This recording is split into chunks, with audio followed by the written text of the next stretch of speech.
Doctor ਸਾਹਿਬ ਜਿਹੜਾ ਤੁਸੀਂ India ਦੀ ਗੱਲ ਕੀਤੀ ਕਿ ਇੰਡੀਆ ਜਿਹੜੀ ਇਸ ਟਾਈਮ ਦੀ ਸਿਚੁਏਸ਼ਨ ਬਣ ਰਹੀ ਆ ਉਹਦੇ ਲਈ ਇੰਡੀਆ ਦੀ ਕੋਈ ਤਿਆਰੀ ਜਿਹੜੀ ਆ ਉਹ ਨਹੀਂ ਦਿਖ ਰਹੀ ਆ। ਇੰਡੀਆ ਦਾ ਮਤਲਬ ਜਿਵੇਂ ਚਾਈਨਾ ਜਿਹੜਾ ਆ ਉਹਦੀ ਜਿਹੜੀ ਪਾਲਿਸੀ ਆ ਉਹਨੇ ਇੰਡੀਆ ਨੂੰ ਕੁੱਟਿਆ ਵੀ, ਪਰ ਨਾਲ ਹੀ ਜਿਹੜਾ ਉਹ ਕੰਸੋਲ ਵੀ ਕਰ ਰਿਹਾ ਵੀ ਅਸੀਂ ਤੁਹਾਡੇ ਨਾਲ ਮਤਲਬ ਵਧੀਆ ਰਿਲੇਸ਼ਨ ਚਾਹੁੰਦੇ ਆ।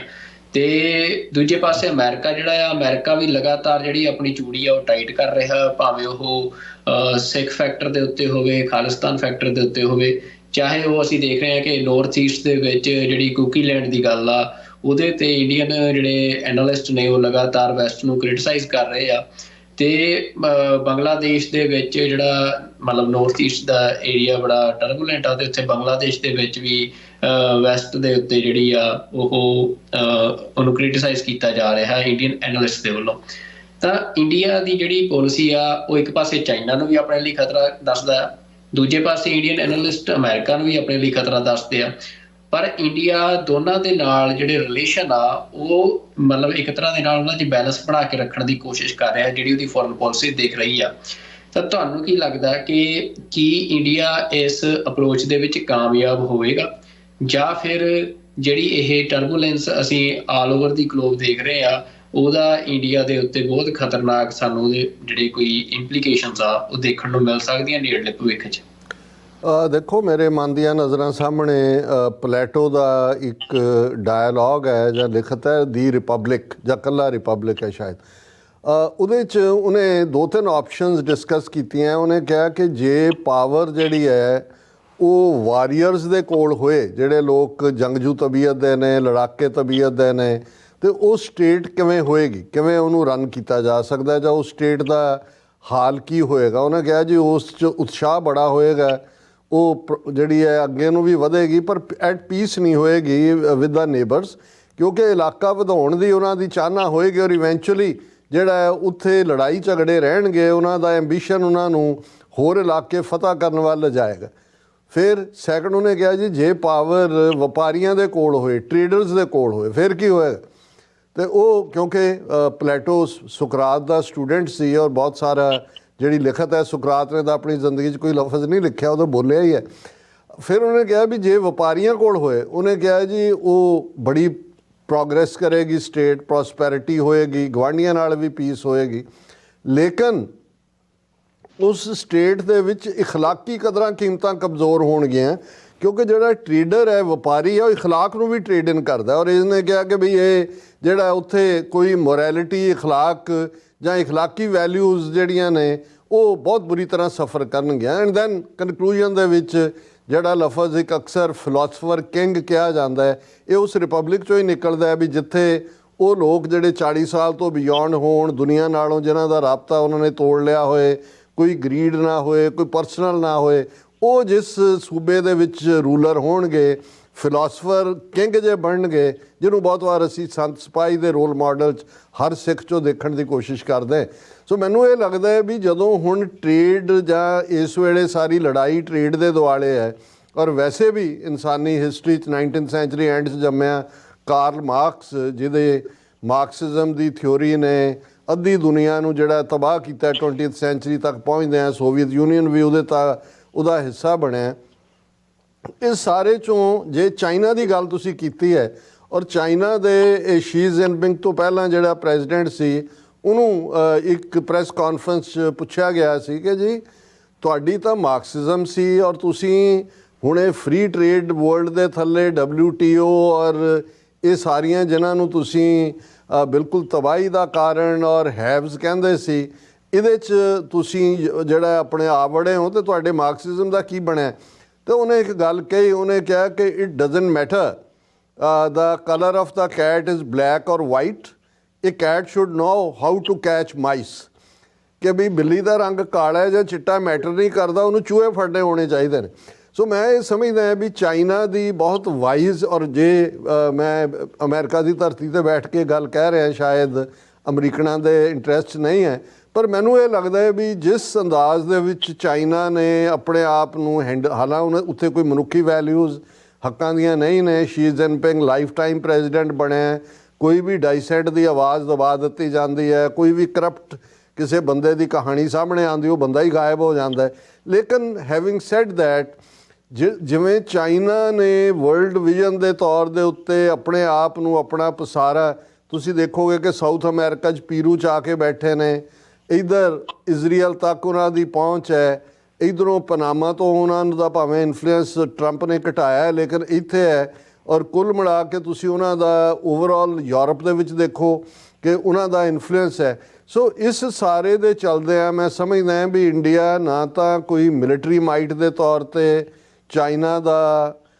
ਕੋਈ ਮੁਕਾਬਲਾ ਕਰ ਸਕਦਾ ਹੈ। ਹਾਂ, ਅਮਰੀਕਾ ਦੇ ਕੁਝ ਪਾਲਿਸੀ ਘਾੜਿਆਂ ਨੂੰ, ਇਹ ਭਾਵੇਂ 9/11 ਤੋਂ ਬਾਅਦ ਦੀ ਨੀਤੀ ਹੈ ਜਿਹਨੂੰ ਓਬਾਮਾ ਪੀਰੀਅਡ ਜਾਂ ਟਰੰਪ ਦੀ ਪਹਿਲੀ ਟਰਮ ਜਾਂ ਜਿਹੜਾ ਇਸ ਬਾਈਡਨ ਪੀਰੀਅਡ ਦੇ ਵਿੱਚ ਬਹੁਤ ਪਜ਼ੀਰਾਈ ਦਿੱਤੀ ਗਈ ਜਿਸ ਆਈਡੀਆ ਨੂੰ ਕਿ ਐਜ਼ ਇਫ ਇੰਡੀਆ ਮਿਲੀਟੈਰਲੀ ਇਕਨੋਮਿਕਲੀ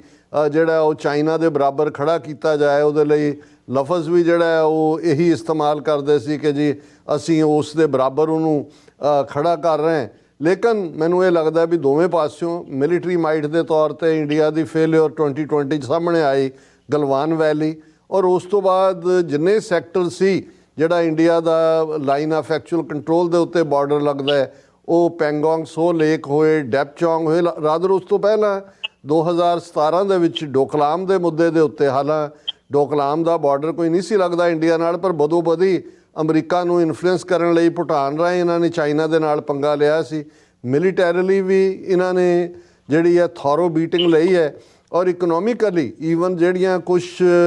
ਵੱਡੀਆਂ ਜਿਹੜੀਆਂ ਐਂਟੀਟੀਜ਼ ਚਾਈਨਾ 'ਚੋਂ ਨਿਕਲ ਕੇ ਭਾਰਤ ਦੇ ਵਿੱਚ ਇਨਵੈਸਟ ਕਰਨ ਬਾਰੇ ਸੋਚਦੇ ਵੀ ਸੀ, ਜਦੋਂ ਉਹਨਾਂ ਨੇ corruption from the top to the bottom ਹੈ ਜਿਹੜਾ ਅਜੇ ਵੀ ਇਹਦੇ ਬਾਵਜੂਦ ਕਿ ਜੀ ਈਜ਼ ਦਾ ਬਿਜ਼ਨਸ ਔਰ ਦੂਜੇ ਦੇ ਥੱਲੇ ਉਹ ਆਪਣੇ ਟਾਰਾਂ ਮਾਰਦੇ ਨੇ, ਲੇਕਿਨ ਉੱਥੇ ਅਜੇ ਵੀ ਉਹ ਜਿਹੜੇ ਰੈਮਨੈਂਟ ਨੇ ਇੰਸਪੈਕਟਰੀ ਰਾਜ ਦੇ, ਉਹਦੇ ਥੱਲੇ ਬਿਜ਼ਨਸ ਇਸ ਲਈ ਸੌਖਾ ਨਹੀਂ ਹੈ। ਫਿਰ ਅਸੀਂ ਦੇਖਦੇ ਹਾਂ ਕਿ ਜਿਹੜੀ ਹਿੰਦੂਤਵਾ ਦੀ ਐਕਸਟ੍ਰੀਮਿਸਟ ਆਈਡੀਓਲੋਜੀ ਹੈ ਜਿਹਦੇ ਥੱਲੇ ਕਿਤੇ ਵੀ ਕੋਈ ਇਸ਼ੂ ਖੜਾ ਕਰ ਦਿੱਤਾ ਜਾਂਦਾ ਹੈ, ਜੇ ਕੋਈ ਇਹ ਫੂਡ ਚੇਨਸ ਨੇ ਜਾਂ ਦੂਜੇ ਨੇ ਕਿਤੇ ਬੀਫ ਦਾ ਰੌਲਾ ਪਾ ਦਿੱਤਾ, ਕਿਤੇ ਕੋਈ ਹੋਰ ਕਰ ਦਿੱਤਾ, ਔਰ ਇਵੇਂ ਹੀ ਜਿਹੜਾ ਇਸ ਸਾਰੇ 'ਚੋਂ ਮੈਨੂੰ ਨਹੀਂ ਲੱਗਦਾ ਵੀ ਭਾਰਤ ਇਸ ਜੋਗਾ ਹੈ। ਔਰ ਗੱਲ ਜਦੋਂ ਅਸੀਂ ਟੈਰਿਫ ਵਾਰ ਦੀ ਗੱਲ ਕਰਦੇ ਹਾਂ,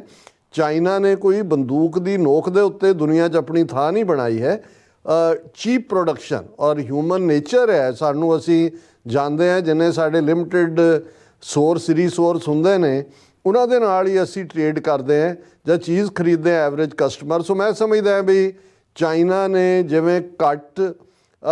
ਕੀਮਤ ਵਾਲੀਆਂ ਚੀਜ਼ਾਂ ਪ੍ਰੋਡਿਊਸ ਕੀਤੀਆਂ, ਇੱਕ ਮਾਰਕੀਟ ਕ੍ਰੀਏਟ ਕੀਤੀ, ਚਾਈਨਾ ਦਾ ਵੀ ਜੇ ਉਹ ਇੰਡੀਆ ਦੇ ਨਾਲ ਥੋੜ੍ਹਾ ਜਿਹਾ ਉਸ ਨੂੰ ਪਰੋਸ ਕੇ ਰੱਖਣਾ ਚਾਹੁੰਦਾ ਹੈ ਤੇ ਚਾਈਨਾ ਨੂੰ ਵੀ ਨਜ਼ਰ ਆਉਂਦਾ ਹੈ ਕਿ ਉਹ ਇਹ ਵੀ ਕੈਲਕੂਲੇਟ ਕਰ ਰਹੇ ਨੇ ਕਿ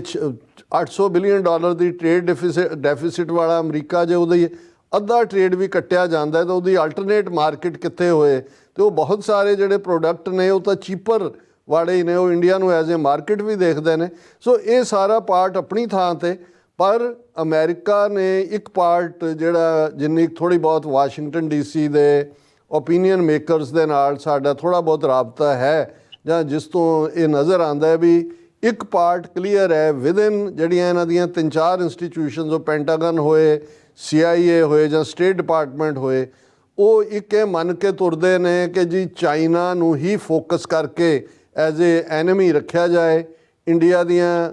ਜਿਹੜੀਆਂ ਕਮਜ਼ੋਰੀਆਂ ਵੀ ਇਗਨੋਰ ਕੀਤੀਆਂ ਜਾਣ, ਇਹਨੂੰ ਪਲਾਸ ਕੇ ਕੰਸੈਸ਼ਨ ਵੀ ਦਿੱਤਾ ਜਾਏ, ਔਰ ਦੂਸਰਾ ਵੀ ਪਰ ਇੱਕ ਪੱਖ ਇਹ ਵੀ ਹੈ ਕਿ ਵੀ ਇੰਡੀਆ 'ਤੇ ਡਿਪੈਂਡ ਨਾ ਹੋਇਆ ਜਾਏ। ਇਹੀ ਕਾਰਨ ਹੈ ਮੈਂ ਸਮਝਦਾ ਹਾਂ ਵੀ ਉਹ ਇਸ਼ੂ ਮਿਆਂਮਾਰ ਦਾ ਹੋਏ, ਉਹ ਇਸ਼ੂ ਬੰਗਲਾਦੇਸ਼ ਦੇ ਵਿੱਚ ਰਜੀਮ ਚੇਂਜ ਦਾ ਹੋਏ, ਜਾਂ ਪਿਛਲੇ ਕੱਲ੍ਹ ਜਦੋਂ ਅਸੀਂ ਦੇਖਿਆ ਕਿ ਨਾਰਥ ਈਸਟ ਦੀਆਂ ਸਟੇਟਾਂ ਜਿਹੜੀਆਂ ਨੇ ਉਹਨਾਂ ਦੇ ਵਿੱਚ ਵੀ ਨਾਗਾਲੈਂਡ, ਮਿਜ਼ੋਰਮ ਔਰ ਮਨੀਪੁਰ, ਉਹਨਾਂ ਦੇ ਟਰਾਈਬ ਜਿਹੜੀ ਇਹ ਫੈਂਸਿੰਗ 3000 ਮਾਈਲ ਜਿਹੜਾ ਇਹਨਾਂ ਦਾ ਮਿਆਂਮਾਰ ਨਾਲ ਬਾਰਡਰ ਲੱਗਦਾ ਉਹਦੇ 'ਤੇ ਕਰ ਰਹੇ ਨੇ, ਉਹਦੇ ਵਿਰੋਧ 'ਚ ਖਲੋਤੇ ਨੇ। ਸੋ ਸਿਚੁਏਸ਼ਨ ਕਾਫੀ ਫਲੂਇਡ ਹੈ, ਔਰ ਮੈਨੂੰ ਇਹ ਲੱਗਦਾ ਹੈ ਕਿ ਵੀ ਕਿਤੇ ਨਾ ਕਿਤੇ ਦੇਖੋ ਇਹ ਹੁੰਦਾ ਹੈ ਜਿੰਨੀ ਕੁ ਇਹਨਾਂ ਦੀ ਨੀਤੀ ਦੀ ਸਾਨੂੰ ਸਮਝ ਹੈ, plan A, plan B, plan C ਇਹ ਬਣਾ ਕੇ ਉਹਨਾਂ ਨੇ ਰੱਖੀਆਂ ਹੁੰਦੀਆਂ। ਕਈ ਵਾਰੀ ਇੱਕੋ ਵੇਲੇ ਆਪਣੇ ਘੋੜੇ ਵੀ ਵਿੱਚ ਛੱਡ ਦਿੰਦੇ ਨੇ, ਫਿਰ ਅੱਧ ਜੇ 'ਚ ਜਾ ਕੇ ਦੇਖਦੇ ਨੇ ਵੀ ਕਿਸ ਘੋੜੇ ਨੂੰ ਵਿਦ ਹੋਲਡ ਕਰਨਾ ਹੈ ਬੈਕ, ਕਿਹਨੂੰ ਤੁਸੀਂ ਅੱਗੇ ਭਜਾਣਾ। ਸੋ ਇਸ ਸਭ ਦੇ ਚੱਲਦਿਆਂ ਮੈਨੂੰ ਇਹ ਲੱਗਦਾ ਹੈ ਕਿ ਵੀ ਓਵਰਆਲ ਸਾਡਾ ਖਿੱਤਾ, ਕਿਉਂਕਿ ਚਾਈਨਾ ਹੀ ਇਸ ਵੇਲੇ ਮਿਲੀਟੈਰਲੀ ਔਰ ਇਕਨੋਮਿਕਲੀ ਵੱਡਾ ਟਾਰਗੇਟ ਹੈ ਅਮਰੀਕਾ ਦਾ, ਇੰਡੀਆ ਦੇ ਨਾਲ ਵੀ ਸਬੰਧ ਅਮਰੀਕਾ ਨੇ ਇੱਕ ਗੋਚ ਨਹੀਂ ਵਿਗਾੜਨੇ ਨੇ, ਪਰ ਜੇ ਇੰਡੀਆ ਡਿਲੀਵਰ ਕਰਨ ਦੇ ਸਮਰੱਥ ਨਹੀਂ ਹੋਏਗਾ, ਜਿਹੜਾ ਮੈਨੂੰ ਲੱਗਦਾ ਨਹੀਂ ਹੋਣਾ, ਫਿਰ ਉਹਨਾਂ ਨੇ ਨਾਰਥ ਈਸਟ ਦੇ ਵਿੱਚ ਆਪਣਾ ਫੁੱਟ ਹੋਲਡ ਬਣਾ ਲਿਆ ਬੰਗਲਾਦੇਸ਼ ਦੇ ਹਵਾਲੇ ਨਾਲ ਵੀ। ਜੇ ਹੁਣ ਕੁੱਕੀ ਟਰਾਈਬਲ ਜਿਹੜੇ ਲੜ ਰਹੇ ਸੀ ਉਹਨਾਂ ਕੋਲ ਸਟਾਰ ਲਿੰਕ ਨਿਕਲਦਾ ਹੈ ਤਾਂ ਉਹਨਾਂ ਤੱਕ ਕਿਵੇਂ ਪਹੁੰਚਾਇਆ, ਔਰ ਅਸੀਂ ਇਹ ਦੇਖ ਰਹੇ ਹਾਂ ਕਿ ਇਹ ਸਾਰਾ ਪਾਰਟ ਕਿਵੇਂ ਜਿਹੜਾ ਉਹ ਹੈਲਡ ਟੂਗੈਦਰ। ਔਰ ਇਹੀ ਪਾਰਟ ਜੇ ਸਿੱਖ ਫੈਕਟਰ ਦੀ ਅਸੀਂ ਗੱਲ ਕਰੀਏ ਕਿ ਜੇ ਅਮਰੀਕਾ ਦਾ ਇੰਟਰਸਟ ਨਾ ਹੁੰਦਾ ਤੇ ਭਾਰਤ ਦੇ ਪ੍ਰਭਾਵ ਦੇ ਥੱਲੇ 5 ਅਸੀਂ ਮੁਲਕਾਂ ਦੇ ਵਿੱਚ ਖਾਲਿਸਤਾਨ ਰੈਫਰੈਂਡਮ ਦੀਆਂ ਵੋਟਾਂ ਪੈਂਦੀਆਂ ਦੇਖੀਆਂ ਨੇ। ਪੰਜੋ ਹੀ ਫਾਈਵ ਆਈਜ਼ ਦੇ ਮੈਂਬਰ ਨੇ। ਨਿਊਜ਼ੀਲੈਂਡ ਦੇ ਪ੍ਰਾਈਮ ਮਿਨਿਸਟਰ ਦੇ ਨਾਲ ਜਿਵੇਂ ਰਾਇਸੀਨਾ ਡਾਇਲੋਗ ਦੇ ਵੇਲੇ ਰਾਜਨਾਥ ਸਿੰਘ ਨੇ ਖੁਦ ਇਸ ਸਵਾਲ ਨੂੰ ਚੁੱਕਿਆ, ਮੋਦੀ ਨੇ ਆਪਣੀ ਪ੍ਰੈਸ ਕਾਨਫਰੰਸ ਚੁੱਕਿਆ। ਦੋ ਜਿਹੜੀਆਂ ਪ੍ਰੋਮੀਨੈਂਟ ਉਹਨਾਂ ਦੀਆਂ ਜਰਨਲਿਸਟ ਨੇ, ਪਲਕੀ ਸ਼ਰਮਾ ਵੈਂਟੇਜ ਵਾਲੀ ਔਰ ਸੁਹਾਸਿਨੀ ਹੈਦਰ ਦਾ ਹਿੰਦੂ ਦੀ ਬਿਊਰੋ ਚੀਫ, ਉਹਨਾਂ ਨੇ ਤਿੰਨ ਸਵਾਲ ਉਹਦੇ ਨਿਊਜ਼ੀਲੈਂਡ ਪ੍ਰਾਈਮ ਮਿਨਿਸਟਰ ਨੂੰ ਖਾਲਿਸਤਾਨ ਦੇ ਮੁੱਦੇ ਨੂੰ ਲੈ ਕੇ ਕਿ ਜੀ ਅੱਗੋਂ ਲਈ ਕਿਵੇਂ। ਲੇਕਿਨ ਜੇ ਕਿਸੇ ਨੇ ਜਿਹੜਾ ਉਹ ਬਿਲਕੁਲ ਵੀ ਅਬੈਂਡਨ ਨਹੀਂ ਕੀਤਾ, ਤੇ ਮੈਨੂੰ ਲੱਗਦਾ ਹੈ ਵੀ ਜਿਹੜੇ ਘੋੜੇ ਦੌੜਾਏ ਹੋਏ ਨੇ ਉਹਨਾਂ ਦੇ ਵਿੱਚ ਸਿੱਖ ਫੈਕਟਰ ਵੀ। ਔਰ ਇਸ ਗੱਲ ਦਾ ਧਿਆਨ ਰਹੇ ਕਿ ਮੋਦੀ ਦੀ ਪ੍ਰੀਵੀਅਸ ਵਿਜ਼ਿਟ ਬਾਈਡਨ ਐਡਮਿਨਿਸਟ੍ਰੇਸ਼ਨ ਤੋਂ ਪਹਿਲਾਂ ਜਾਣ ਤੋਂ ਪਹਿਲਾਂ ਦੀ ਜਿਹੜੀ ਸੀ, ਉਹਦੇ 'ਚ ਉਹਨਾਂ ਨੇ ਵਾਈਟ ਹਾਊਸ 'ਚ ਵੀ ਸਿੱਖ ਨੁਮਾਇੰਦਿਆਂ ਨੂੰ ਸੱਦਿਆ ਸੀ। ਟਰਾਂਸਨੈਸ਼ਨਲ ਰਿਪਰੈਸ਼ਨ ਦੇ ਮੁੱਦੇ ਤੋਂ ਬਾਅਦ ਅਮਰੀਕਾ 'ਚ 2 ਮੀਟਿੰਗਸ ਉਸ ਇੱਕ ਵਰ੍ਹੇ 'ਚ 2023 ਐਂਡ ਤੋਂ 2024 ਦੇ ਵਿੱਚ ਹੋਈਆਂ FBI ਦੇ ਹੈੱਡਕੁਆਰਟਰ, ਜਿਹਦੇ 'ਚ ਮੈਂ ਵੀ ਪਾਰਟਿਸਿਪੇਟ ਕੀਤਾ, ਸਿੱਖ ਜਥੇਬੰਦੀਆਂ ਦੀ ਸੀ। ਔਰ ਉਹਦੇ 'ਚ FBI, CIA, ਜਸਟਿਸ ਡਿਪਾਰਟਮੈਂਟ ਔਰ ਇਹ ਸਾਰੇ ਜਿਹੜੇ ਨੇ ਉਹਨਾਂ ਦੇ ਹੋਮਲੈਂਡ ਸਿਕਿਉਰਿਟੀ, ਇਹ ਸਾਰੇ ਹੀ ਉਹਨਾਂ ਦੇ ਨੁਮਾਇੰਦੇ ਔਰ ਕੁਛ ਅਨਨੋਨ ਫੇਸਿਸ ਵੀ ਸਨ। ਸੋ ਮੈਨੂੰ ਲੱਗਦਾ ਹੈ ਕਿ ਵੀ ਸਿੱਖ ਫੈਕਟਰ ਬਰਾਬਰ ਦੀ ਅਹਿਮੀਅਤ ਰੱਖਦਾ ਹੈ, ਪਰ ਇਹ ਉਹਨਾਂ ਘੋੜਿਆਂ ਵਾਂਗ ਹੀ ਹੈ। ਫਾਈਨਲ ਰੇਸ 'ਚ ਫਿਰ ਕਿਹਨੂੰ ਉਹਨਾਂ ਨੇ ਜਿਹੜਾ ਉਹ ਰਮਾਲੀ ਜਿੱਤਣੀ ਹੈ ਕਿਹਦੇ ਸਿਰ ਦੇ ਉੱਤੇ, ਇਹ ਸਰਕਮਸਟਾਂਸਿਸ 'ਤੇ ਡਿਪੈਂਡ ਕਰੇਗਾ, ਜਾਂ ਆਉਣ ਵਾਲੇ ਹਫ਼ਤਿਆਂ ਜਾਂ ਮਹੀਨਿਆਂ ਦੇ ਵਿੱਚ ਚੇਂਜਸ ਜਿਹੜੀਆਂ ਇਕਨੋਮਿਕਲ ਵਰਲਡ ਦੇ ਵਿੱਚ ਹੋਣਗੀਆਂ ਉਹਨਾਂ ਦੇ ਉੱਤੇ ਡਿਪੈਂਡ ਕਰੇਗਾ। ਡਾਕਟਰ ਸਾਹਿਬ, ਜਿਹੜੀ ਹੁਣ ਤੁਸੀਂ ਬੜੀ ਅਹਿਮ ਗੱਲ ਕਹੀ ਹੈ ਵੀ ਜਿਹੜੇ ਘੋੜੇ ਭਜਾਏ ਹੋਏ ਆ ਉਹਨਾਂ 'ਚ ਸਿੱਖ ਫੈਕਟਰ ਵੀ ਇੱਕ ਬੜਾ ਇੰਪੋਰਟੈਂਟ ਫੈਕਟਰ ਆ। ਜੇ ਹੁਣ ਅਸੀਂ ਗੱਲ ਕਰੀਏ ਸਿੱਖਾਂ ਦੇ ਆਪਣੇ ਗਰਾਊਂਡ ਦੀ, ਤਾਂ ਇਸ ਟਾਈਮ ਇਹ ਦੇਖ ਰਹੇ ਹਾਂ ਕਿ ਜਿਹੜੀ ਪੰਜਾਬ ਦੇ ਵਿੱਚ ਜਿਹੜੀ ਸਿੱਖ ਪੋਲਿਟਿਕਸ ਆ ਉਹ ਪੂਰੀ ਤਰ੍ਹਾਂ ਦੇ ਨਾਲ ਮਤਲਬ ਖਲਾਰੇ 'ਚ ਨਜ਼ਰ ਆ ਰਹੀ ਹੈ ਕਿ ਪੂਰਾ ਖਲਾਰਾ ਪਿਆ ਹੋਇਆ ਹੈ। ਤੇ ਮਤਲਬ ਡਾਇਸਪੋਰਾ ਦੇ ਵਿੱਚ ਸਿੱਖ ਜਿਹੜੀ ਤਾਕਤ ਆ ਕੰਸੋਲੀਡੇਟ ਹੁੰਦੀ ਸਾਨੂੰ ਨਜ਼ਰ ਆਈ ਆ ਭਾਈ ਹਰਦੀਪ ਸਿੰਘ ਨਿੱਜਰ ਦੀ ਸ਼ਹਾਦਤ ਤੋਂ ਬਾਅਦ। ਇੱਕ ਇਹ ਪੋਜ਼ਿਟਿਵ ਆ, ਦੂਜੇ ਪਾਸੇ ਪੰਜਾਬ ਵਾਲੇ ਪਾਸੇ ਨੂੰ ਬੜਾ ਨੈਗੇਟਿਵ ਰੁਝਾਨ ਦੇਖਣ ਨੂੰ ਮਿਲ ਰਿਹਾ ਆ। ਤੇ ਮਤਲਬ ਜਿਹੜੀਆਂ ਜਿਵੇਂ ਦੀਆਂ ਸਿਚੁਏਸ਼ਨਸ ਬਣ ਰਹੀਆਂ ਨੇ, ਤਾਂ ਤੁਹਾਨੂੰ ਕੀ ਲੱਗਦਾ ਕਿ ਕਿਹੜੀ ਅਪਰੋਚ ਜਿਹੜੀ ਆ ਉਹ ਇਸ ਟਾਈਮ ਸਿੱਖਾਂ ਨੂੰ ਲੈਣੀ ਚਾਹੀਦੀ ਆ ਵੀ ਜਿਹਦੇ ਨਾਲ ਇਹ, ਕਿਉਂਕਿ ਅਲਟੀਮੇਟਲੀ ਤੁਸੀਂ ਜਿਹੜੀ ਜਿੱਤ ਹੁੰਦੀ ਆ ਮਤਲਬ ਹਾਲਾਤਾਂ ਦੇ ਵਿੱਚ ਉਹ ਤੁਹਾਡੀ ਆਪਣੀ ਤਾਕਤ ਦੇ ਉੱਤੇ ਨਿਰਭਰ ਰਹਿੰਦੀ ਆ, ਤਾਂ ਕਿਹੜੀ ਅਪਰੋਚ ਜਿਹੜੀ ਆ ਉਹ ਸਿੱਖਾਂ ਨੂੰ ਇਸ ਟਾਈਮ ਲੈਣੀ ਚਾਹੀਦੀ ਆ ਕਿ ਜਿਹੜੇ ਹਾਲਾਤ ਬਣ ਰਹੇ ਨੇ ਕਿ ਇਹਨਾਂ ਹਾਲਾਤਾਂ 'ਚੋਂ ਸਿੱਖ ਆਪਣੇ ਮਫਾਦ ਜਿਹੜੇ ਆ ਉਹ ਸਿਕਿਉਰ ਕਰ ਸਕਣ, ਕਿ ਇਹ ਨਾ ਹੋਵੇ ਕਿ ਜਿਵੇਂ ਅਸੀਂ 47 ਨੂੰ ਅੱਜ ਤੱਕ ਪਿੱਟਦੇ ਹਾਂ ਕਿ ਉਹੋ ਜਿਹਾ ਇੱਕ ਵਾਰ ਫੇਰ ਜਿਹੜਾ ਵਰਤਾਰਾ ਆ ਉਹ ਸਿੱਖਾਂ ਦੇ ਨਾਲ ਵਾਪਰੇ। ਦੇਖੋ, ਮੇਰੇ ਮਨ ਦੀਆਂ ਨਜ਼ਰਾਂ ਸਾਹਮਣੇ 1839 ਤੋਂ 1849 ਤੱਕ ਦੇ 10 ਵਰ੍ਹੇ ਗੁਜ਼ਰ ਰਹੇ ਨੇ। ਹੁਣ ਬੇਸ਼ੱਕ ਜਦੋਂ ਸਿੱਖ ਰਾਜ ਅੰਗਰੇਜ਼ਾਂ ਦੇ ਪੇਟੇ ਪੈਣ ਦੀ ਕਹਾਣੀ ਬਿਆਨੀ ਜਾਂਦੀ ਹੈ ਤੇ ਉਸ ਦੇ ਲਈ ਘਰੇਲੂ ਖਾਨਾ ਜੰਗੀ ਨੂੰ ਹੀ ਮੁੱਖ ਜਿਹੜਾ ਹੈ ਉਹ ਦੋਸ਼ੀ ਦੱਸਿਆ ਜਾਂਦਾ ਹੈ। ਪਰ ਜੇ ਤੁਸੀਂ ਦੇਖੋਗੇ ਤਾਂ ਇਹ ਜਿਹੜਾ ਘਰੇਲੂ ਖਾਨਾ ਜੰਗੀ ਇਸ 10 ਸਾਲ ਦੇ ਪੀਰੀਅਡ 'ਚ ਹੋਈ,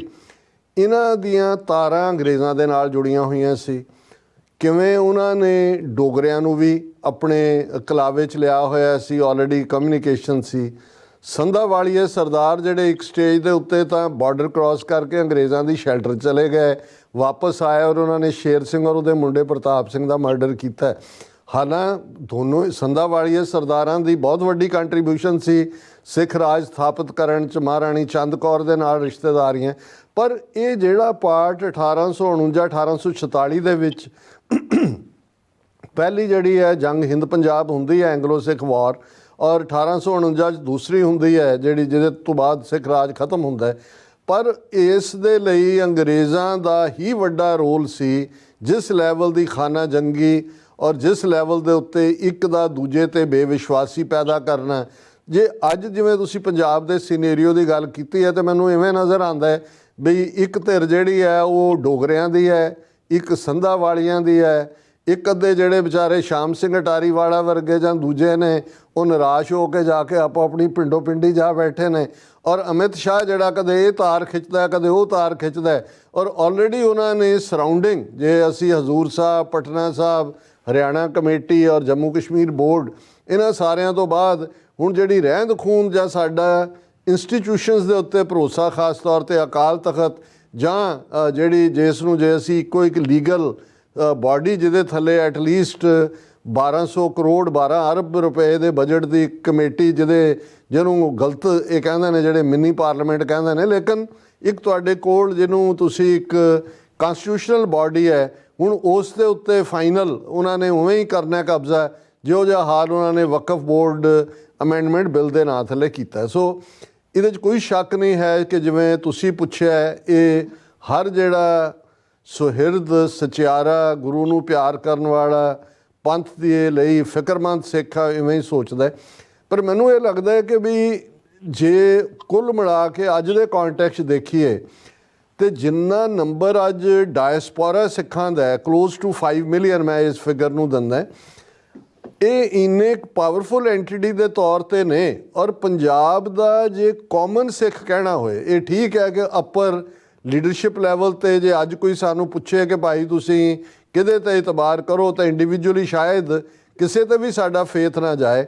ਪਰ ਮੈਨੂੰ ਇਹ ਲੱਗਦਾ ਹੈ ਵੀ ਗਲੋਬਲ ਇਸ ਸਿਨੇਰੀਓ 'ਚ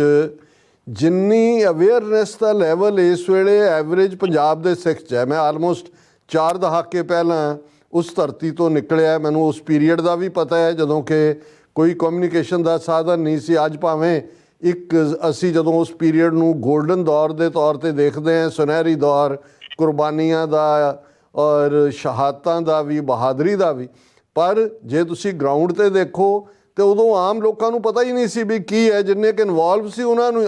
ਆਮ ਨੂੰ ਦਰਦ ਸੀ। ਲੇਕਿਨ ਅੱਜ ਜਿੰਨੀ ਅਵੇਅਰਨੈਸ ਜਾਂ ਖਾਸ ਤੌਰ 'ਤੇ ਜੇ ਅਸੀਂ ਫਾਰਮਰ ਮੂਵਮੈਂਟ ਦੀ ਗੱਲ ਕਰੀਏ, ਇਹ ਵੱਖਰੀ ਕਹਾਣੀ ਹੈ ਕਿ ਵੀ ਜਿਹਨੂੰ ਉਹ ਪਿਆਰਾ ਸਿੰਘ ਨਿਰਛਲ ਦੀ ਇੱਕ ਕਪਲੇਟ 'ਚ ਮੈਂ ਬਿਆਨ ਕਰਦਾ ਕਿ ਬਾਜ਼ੀ ਲੈ ਗਏ ਭਾਨੇ ਸ਼ਾਹ ਹੋ ਰਹੀ, ਅਸੀਂ ਧੌਣ ਭਰਾਉਣ ਦੇ ਯਾਰ ਹੀ ਰਹੇ। ਉਹ 47 ਦੇ ਦੌਰ ਦੀ ਕਹਾਣੀ ਵੀ ਹੈ। ਔਰ ਇੱਧਰ ਵੀ ਕਿਵੇਂ ਕਾਮਰੇਡੀ ਲਾਈਨ ਨੇ ਅਲਟੀਮੇਟਲੀ ਬੇੜਾ ਗਰਕ ਕੀਤਾ ਉਹ ਸਾਰੇ ਦਾ। ਲੇਕਿਨ ਮੈਂ ਇਹ ਸਮਝਦਾ ਹਾਂ ਵੀ ਜਿਹੜੀ ਲੇਟੈਂਟ ਫੋਰਸ ਹੈ ਪੰਜਾਬ ਦੀ ਧਰਤੀ 'ਤੇ, ਔਰ ਇਸ ਵੇਲੇ ਜਿਹੜੀ ਅਵੇਅਰਨੈਸ ਦਾ ਲੈਵਲ ਹੈ, ਉਹ ਅਸੀਂ ਕਿਸਾਨੀ ਮੂਵਮੈਂਟ ਦੀ ਵਿਕਟਰੀ 'ਚੋਂ ਦੇਖਿਆ। ਇਹ ਵੱਖਰੀ ਕਹਾਣੀ ਹੈ ਕਿ ਉਹਨੂੰ ਅਸੀਂ ਪੋਲੀਟੀਕਲ ਈਡੀਅਮ 'ਚ ਕਨਵਰਟ ਨਹੀਂ ਕਰ ਸਕੇ। ਔਰ ਸ਼ਾਇਦ ਇੱਕ ਵੱਡੀ ਫਰਸਟ੍ਰੇਸ਼ਨ ਦਾ ਕਾਰਨ ਇਹ ਵੀ ਰਿਹਾ ਵੀ ਇਹਨਾਂ 4 ਦਹਾਕਿਆਂ 'ਚ ਸਾਡੀ ਕਿਸੇ ਨੇ ਬਾਂਹ ਨਹੀਂ ਫੜੀ। ਅਸੀਂ ਗੁਆਂਢੀ ਮੁਲਕ ਵੱਲ ਮੁੜੇ, ਅਸੀਂ ਦੂਸਰੇ ਪਾਸੇ ਦੇਖਿਆ। ਬਾਹਰ ਆ ਕੇ ਡਾਕਟਰ ਜਗਜੀਤ ਸਿੰਘ ਚੌਹਾਨ ਦੇ ਜ਼ਮਾਨੇ ਤੋਂ ਹੋਪ ਸੀ ਕਿ ਇਹ ਕਰੇਗਾ, ਉਹ ਕਰੇਗਾ। ਅਮਰੀਕਨ ਕਾਂਗਰਸ ਔਰ ਦੂਸਰੇ 'ਚ ਮਤੇ ਜ਼ਰੂਰ ਹੁੰਦੇ ਰਹੇ, ਪਰ ਹੁਣ ਜਿਸ ਅੰਦਾਜ਼ ਦੇ ਵਿੱਚ ਮੈਂ ਸਮਝਦਾ ਵੀ ਡਾਇਸਪੋਰਾ ਦੇ ਵਿੱਚ, ਭਾਵੇਂ ਇਹ ਠੀਕ ਹੈ ਵੀ ਇੱਥੇ ਵੀ ਅਸੀਂ ਕਈ ਵਾਰ ਇੱਕ ਦੂਸਰੇ ਦੀਆਂ ਲੱਤਾਂ ਖਿੱਚਣ ਵੱਲ ਜਾਂਦੇ ਹਾਂ, ਲੇਕਿਨ ਇਹਦੇ ਬਾਵਜੂਦ ਜਦੋਂ ਜੇ ਇਹ ਨਜ਼ਰ ਆਇਆ, ਦੇਖੋ ਜਿਹੜੀ ਕੌਮ 3 ਸਦੀਆਂ ਤੋਂ ਰਾਜ ਕਰੇਗਾ ਖਾਲਸਾ ਪੜ੍ਹਦੀ ਹੈ, ਸੋਵਰਨਿਟੀ ਜਿਹਦੇ ਰਗੋ ਰੇਸ਼ੇ 'ਚ ਹੈ, ਜਿਹੜਾ ਕਿਹੜਾ ਸਿੱਖ ਹੈ ਜਿਹੜਾ ਜਦੋਂ ਲਾਹੌਰ ਜਾਂਦਾ ਹੈ, ਪਾਕਿਸਤਾਨ ਜਾਂਦਾ ਹੈ, ਤੇ ਉਸਦੀਆਂ ਅੱਖਾਂ 'ਚੋਂ ਅਥਰੂ ਨਹੀਂ ਹੁੰਦੇ ਕਿ ਭਾਈ ਅਸੀਂ ਕਦੇ ਇਸ ਤਖਤੋ ਤਾਜ ਦੇ ਮਾਲਕ ਸੀ, ਅੱਜ ਅਸੀਂ ਬੇਘਰੇ ਹਾਂ। ਔਰ ਇਹ ਵੀ ਜਦੋਂ ਹੁਣ ਇਹ ਡਿਪੋਰਟੇਸ਼ਨ ਦਾ ਸਿਲਸਿਲਾ ਵੀ ਸ਼ੁਰੂ ਹੋਇਆ ਔਰ ਕਿਵੇਂ ਜਿਹੜਾ ਐਬੈਂਡਨ ਕੀਤਾ ਇੰਡੀਅਨ ਸਟੇਟ ਨੇ, ਔਰ ਇਹ ਪਹਿਲੀ ਵਾਰ ਨਹੀਂ ਹੈ ਵੀ ਉਹਨਾਂ ਨੇ ਐਬੈਂਡਨ ਕੀਤਾ। ਜਦੋਂ ਯੁਗਾਂਡਾ 'ਚੋਂ ਸਿੱਖ ਕੱਢੇ ਗਏ ਸੀ, ਕਿਸੇ ਨੇ ਕੋਈ ਬਾਤ ਨਹੀਂ ਸੀ ਪੁੱਛੀ। ਸੋ ਮੈਨੂੰ ਇਹ ਲੱਗਦਾ ਹੈ ਵੀ ਇੱਕ ਵੱਡੇ ਤਬਕੇ ਦੇ ਵਿੱਚ ਭਾਵੇਂ ਕੋਈ ਪ੍ਰੈਕਟਿਸਿੰਗ ਹੈ ਨਹੀਂ ਹੈ, ਖਾਲਿਸਤਾਨ ਦੇ ਨਾਅਰੇ ਮਾਰਦਾ ਨਹੀਂ ਮਾਰਦਾ, ਪਰ ਹਰ ਸਿੱਖ ਦੇ ਅੰਦਰ ਇਹ ਲੋਚਾ ਹੈ ਕਿ ਕਾਸ਼ ਸਾਡਾ ਵੀ ਆਪਣਾ ਘਰ ਹੋਏ। ਔਰ ਇਹਦੇ ਬਾਵਜੂਦ ਕਿ ਅਸੀਂ ਬੇਘਰੇ ਹਾਂ ਪੰਜਾਬ ਦੇ ਵਿੱਚ, ਇਹ ਹਾਲਾਤ ਜਿਹੜੀ ਉਹਨਾਂ ਨੇ ਲੀਰੋ ਲੀਰ ਕਰ ਦਿੱਤੀ ਹੈ ਸਾਰੀ ਪਾਰਟੀ, ਖਾਸ ਤੌਰ 'ਤੇ ਅਕਾਲੀ ਦਲ, ਇਹ ਬਹੁਤ ਵੱਡਾ ਲਾਸ ਹੋਏਗਾ ਜੇ ਅਸੀਂ ਉਸ ਹਕੀਕਤ ਨੂੰ ਨਾ ਸਮਝ ਸਕੀਏ। ਲੇਕਿਨ ਮੈਨੂੰ ਇਹ ਲੱਗਦਾ ਵੀ ਅਲਟੀਮੇਟਲੀ ਡਾਇਸਪੋਰਾ ਸਿੱਖਾਂ ਦੀ ਰਹਿਨੁਮਾਈ ਥੱਲੇ ਪੰਜਾਬ ਦੇ ਵਿੱਚ ਜਿਹੜਾ ਉਸ ਕਿਸਮ ਦਾ ਮਾਹੌਲ, ਜਦੋਂ ਇੱਕ ਵਾਰ ਉਸ ਕਿਸਮ ਦੀਆਂ ਪੋਸੀਬਿਲਿਟੀਜ਼ ਨਜ਼ਰ ਆਉਂਦੀਆਂ ਨੇ ਤੇ ਆਮ ਲੋਕ ਨਿਕਲਣਗੇ ਔਰ ਉਹ ਜਿਹੜਾ ਲੀਡਰਸ਼ਿਪ ਦਾ ਖੱਪ ਹੈ ਉਹ ਵੀ ਪੂਰਿਆ ਜਾਏਗਾ।